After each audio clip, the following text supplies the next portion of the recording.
Welcome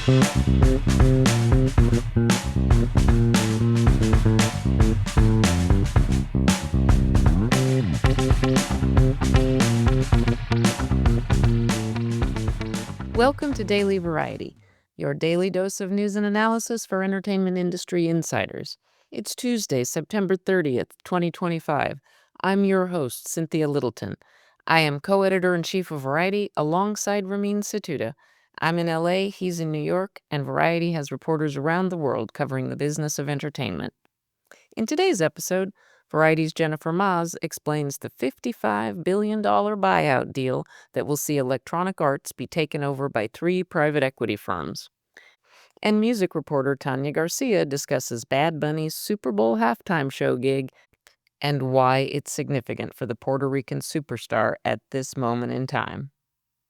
But before we get to that, here are a few headlines just in this morning that you need to know. Daniel Ek has been bumped upstairs at the streaming giant he founded.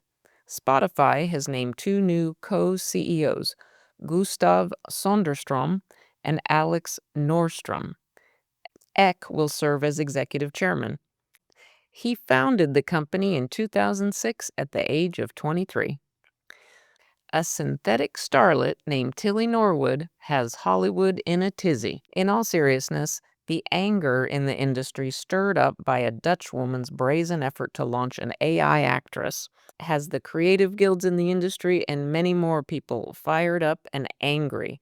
This is going to fuel more legislative efforts to force disclosure when AI tech is used in content. Versant has set an 11-year rights deal with the WNBA. Versant is the new company about to be formed after NBC Universal spins out USA Network, MSNBC, CNBC, and other linear cable channels. Deal is separate from NBC Universal's mega NBA pact. It's great news for the WNBA.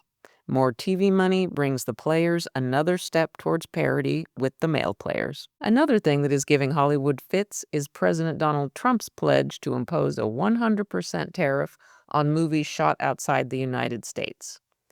All of these fast-moving stories and so much more can be found on Variety.com right now. Now we turn to conversations with Variety journalists about news and trends in show business. Jennifer Maas, Variety's business writer for TV and gaming, unpacks the $55 billion buyout offer fielded for Electronic Arts by 2 big private equity players, plus Jared Kushner's affinity partners. EA was founded in 1982 by Trip Hawkins and a handful of other former Apple employees. Nearly 45 years later, EA found itself in the awkward position of being too big for another gaming heavyweight to acquire, but not big enough on its own to compete head-to-head with the biggest of the big in the space, Microsoft, Sony, and Nintendo. Jennifer Maas, thanks for taking time out. Big news on your beat. And there have definitely been sale rumors around Electronic Arts for a while. But nonetheless, the deal that came to fruition still had plenty of surprise elements. Let's start at the very top. What do you think is most significant for the gaming business about this deal that has an unusual structure? It's not typical M&A. It's a couple of private equity companies coming together to do a $55 billion buyout. EA will be going private. What are you hearing in gaming circles about all this? There's a lot of shock just because this is such a big deal and it's such a big change. And it's definitely the biggest private buyout in this space ever. For the most part, at this point, the big dogs are PlayStation owned by Sony, Xbox owned by Microsoft, and then Nintendo. And those are companies that also have consoles attached to them. And then when we look at someone like EA, the closest comparison is like a Take-Two Interactive or Ubisoft, where those don't have consoles attached to them. They're big publishers and they're publicly traded, but they don't have the same scale that a Nintendo or a PlayStation or Microsoft have because they don't have a console tied to them. Very much like vertical integration in television, that's a significant difference from other giants in this space. What are some of the biggest franchises that EA has? Madden is a huge one for them. sports in general, EA Sports as a division has so many. They have college football, they have Madden, they have within the larger EA Sports, they have what was previously known as FIFA. They have NHL games, they have PGA games. And on top of that, they have The Sims, which I love, which has spanned many iterations over many years. And then Battlefield is the big one for them. They've had multiple Battlefield games. This is the first one in a little while. Battlefield 6 comes out in October, and that's a huge one for them. So the deal announced Monday morning involves three major partners: the Public Investment Fund, or PIF, which already had a stake in EA; Silver Lake, which is the parent company of Endeavor, and TKO is the home of UFC and WWE, the acronym soup here. And then the third, a smaller partner in the larger deal, is Jared Kushner's Affinity Partners. So an interesting mix of personalities. Kushner's comment even says that he's a gamer and now his young kids are gamers. The buyers were effusive about Andrew Wilson and very explicit that he will continue as CEO. Egon Durbin, who is one of the leaders of Silver Lake, in his quote, called Wilson a, quote, extraordinary CEO who has doubled revenue, nearly tripled EBITDA, and driven a five-fold increase in market cap during his tenure, which is going on a little more than 10 years. What is Wilson's reputation in the gaming business? Do you think the EA employees will be happy that he's going to stick around, at least for the near term?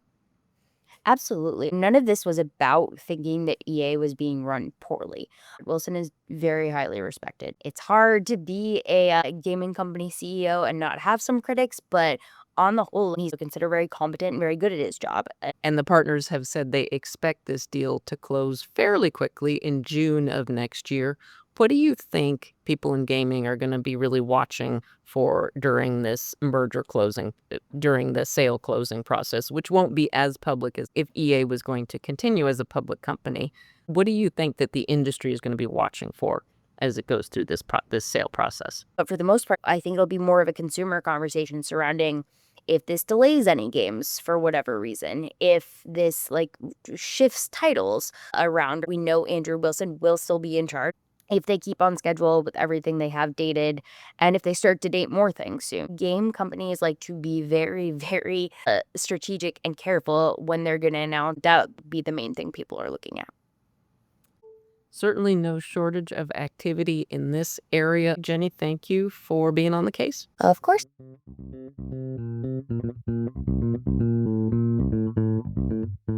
Now we turn to Thania Garcia, Variety music reporter and our chief Bad Bunny correspondent. Bad Bunny is going to the Super Bowl, and Tanya explains why that's a big deal for him and his legion of fans. Thania Garcia, thank you so much for joining me today. Thank you for having me. I'm so excited. Big news for an artist that you have covered in depth for Variety, including with your fantastic cover story in June. Listeners, if you didn't read it, literally stop everything. Go find the first week of June issue of Variety. You cannot miss the cover. The photo is so great. So the big news from Monday was Bad Bunny is going to grace the Super Bowl in February 8th, up in Northern California at Santa Clara Stadium, where the 49ers play. We'll see if the 49ers will be in the Super Bowl. That would be super cool for them. Tanya, if for somebody who's covered Bad Bunny, you put him into context for listeners and fans that may not know the significance of what he's meant to reggaeton, what he's meant to Puerto Rico, especially in the last couple of years. From your trips to Puerto Rico, you tell me the entire island is behind him. So what was your first thought when you got the word of the Super Bowl news? Oh my God, even you just recounting everything now, my heart is racing. And I've been talking about this news nonstop ever since we got it. It's an incredibly solid and strategic move on behalf of Jay-Z and Rock Nation, who are obviously in charge of organizing the entertainment for the halftime show, the Super Bowl. Bad Bunny is internationally recognized. He's a global superstar that sings in Spanish, and the NFL, over the last few years has poured in a lot of resources and time and money and attention into attracting a more international audience. So this is such a solid move, and it's an incredibly exciting move for many reasons, and I'm just buzzing about it. Super excited. I could see it. But you're right. I love that your first point was about the larger strategy here for the NFL, which is very true. NFL fans know they play overseas games at least once or twice a year. We're going to see more of that. To me, it seems very clear that this is just stroke of genius. People that will not watch 1 minute of the Super Bowl will come to watch his halftime show, no question. And the several hundred million people that are sitting there watching the halftime show are going to know these hit songs that are out there. Does not achieve that level of global sales without having immense popularity among a range of demographics and audiences. He's probably the only artist that could hit all those points for the NFL and for the fans all at once. You'd mentioned Jay-Z. Obviously, I know he's famously now been an advisor to the NFL, but do you have a sense that he was the champion of getting Bad Bunny up there? Bad Bunny, he started his career in trap music and hip hop, and he has always been very honest about who his inspirations were. I can't imagine what it was like for him to get that call from Jay-Z giving him, the green light that he's able to do this. I do think that it's again like it's a really smart move on behalf of this team. Earlier this month, another reggaeton icon, Karol G, was contracted to do the halftime show in Brazil for the Kansas City Chiefs and the LA Chargers game. And it was a great move. That performance was everywhere.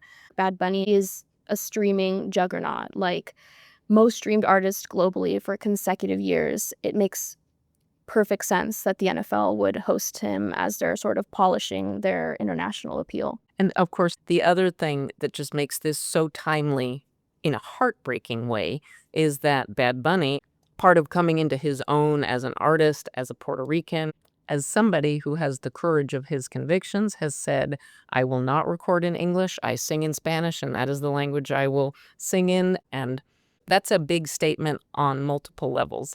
Also, a big statement was what he said earlier in the year, which utterly heartbreaking. Bad Bunny is not booking tour dates in the United States because he is concerned about ICE raids at his concerts.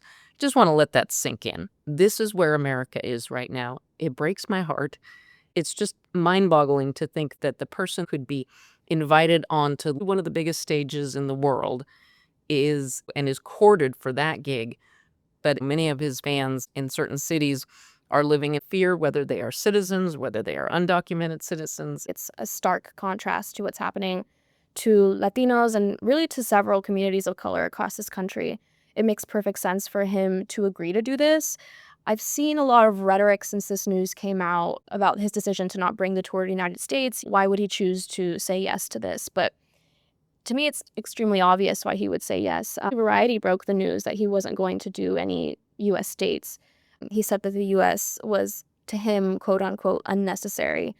And he later went on to admit, as you say, he had a fear that that these ICE raids would target his concerts. And the answer there of why he would choose to do it, it's pretty simple. He is a politically charged artist.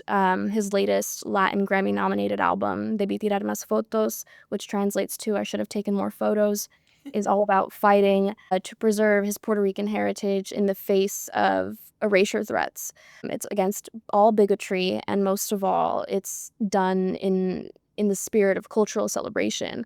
And so I'm really excited because we can expect to see some of these motifs. We could expect to see the Puerto Rican flag, elements of Latin culture all over that field on February 8th. It's super exciting. And it's meaningful. It's representation. It's meaningful. Thania, I know you have grown up like me in Southern California, and it's very, very hard to see what is happening on the streets of LA, things I never thought I would see. I want to end this on a positive note. Again, you have made a couple of recent trips to Puerto Rico to see Bad Bunny in his residency. Tell me what the vibe is like in Puerto Rico and what it meant to you to see him in his hometown. Oh my God, it meant the world because you can read and absorb media from this island, about this island, from Bad Bunny, from so many different places. But it's one thing to read about it, and it's another thing to be there in person and to speak with the locals and to really kind of capture how much meaning this artist has brought to them. He's been able to really personify Puerto Rican pride in a way that is so palpable to anybody. It doesn't matter where you're from. Going to that show, it felt borderline spiritual, the collectiveness that he brings for the people of his island. And I'm looking forward to seeing that translated on that football field, because that whole performance is going to be entirely in Spanish. And that within itself sends a powerful and an incredibly meaningful message on behalf of Latinos generally everywhere. There's no question it's a choice by the NFL, and I think it's a good one. This is why we need artists, and this is why we need people that have clout and to stand up for themselves and who they represent and what they believe in. This will be a really interesting cultural moment. I know we will be talking more about it. Thania, thank you so much for making those treks to Puerto Rico and delivering that cover story. Folks, the cover photo is so great. It is truly suitable for framing. It's framed in Thania's office. Thank you so much.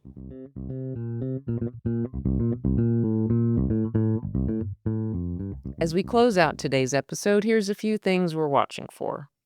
Jimmy Fallon launches an unscripted series on NBC tonight, On Brand. Fallon describes it as Shark Tank meets The Apprentice meets Project Runway. It looks like fun for those of us that obsess over marketing messages. And the Great Austin City Limits Music Showcase series returns to PBS for season 51 on Saturday night, October 4th. Phineas will make his first solo appearance on that legendary stage to kick the season off. Before we go, congrats to Judy Schwab. She's been named Chief People Officer of UTA. She is a human resources alum of Apple and Disney. And one more thing before we go. Happy birthday, Marianne Littleton. I miss you.